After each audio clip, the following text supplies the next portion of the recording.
Hi, I'm Ev Lanning. I live here at the Village, one of the Wesley Life, Senior Life communities. Have you ever thought about where the Wesley name came from? Here's a clue. This is John Wesley. In the 1700s, he was a minister in the Church of England. And you know, there were terribly trying times. Lives were being torn apart by the Industrial Revolution, by all the changes of loss of opportunity for subsistence living in the rural area. So cities were being flooded by men, women, and children who were unemployed often, homeless, and the Wesleys came up with an idea of how they might do something about that. So let me go into the chapel and share a little bit more. The story of how the Wesley name got attached to trying to make life better for people has a chapter in London and at Oxford University. John and Charles were scholarship students at Oxford, and there they saw on the streets of London the plight of these people who were displaced from their homes, who were without work, who were without hope, who for a simple debt could be sent to prison until the debt was paid. Many of them were illiterate. They didn't know how to turn or where to turn or how to cope with the situation. Many of them languished in prison.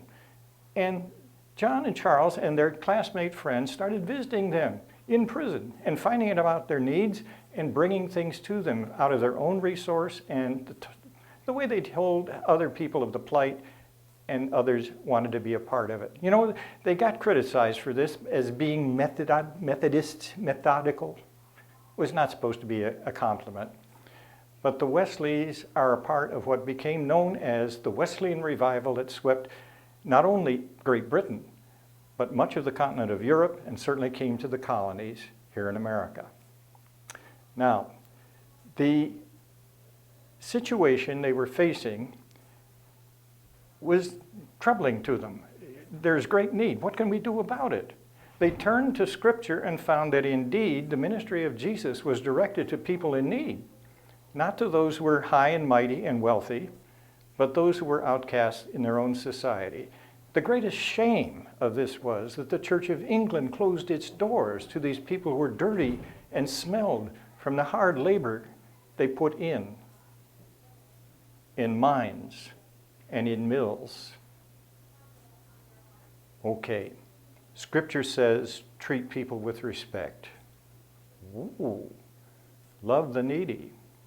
They looked to the example of their mother, Susanna, who demonstrated that when you're relating to people who have needs, you treat them with respect. So here at Wesley Life, we're trying to look at the relationship between those in need and those of us who are in a position to offer help, to be caregivers, and to say this must be done with the admonition of love that we receive in Scripture, that the name of God, the God that so prompts us to want to reach out, is love in essence. So my wife Mary and I, who have come here, are delighted to find that when we came in and maybe didn't know anyone, it didn't take long for us to feel like friends of long standing and even family. And you know, we are family. We are members of that family of our Creator God that said we are to love one another as He loved us. So, why do we do good? It not only feels good, it's not a way of trying to make score points with God or to build ourselves up in the eyes of others.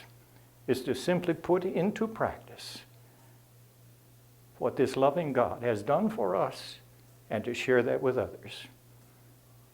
Why do we do good? People need it. People benefit from it. So let's all go out and do some good. Come on, let's get going.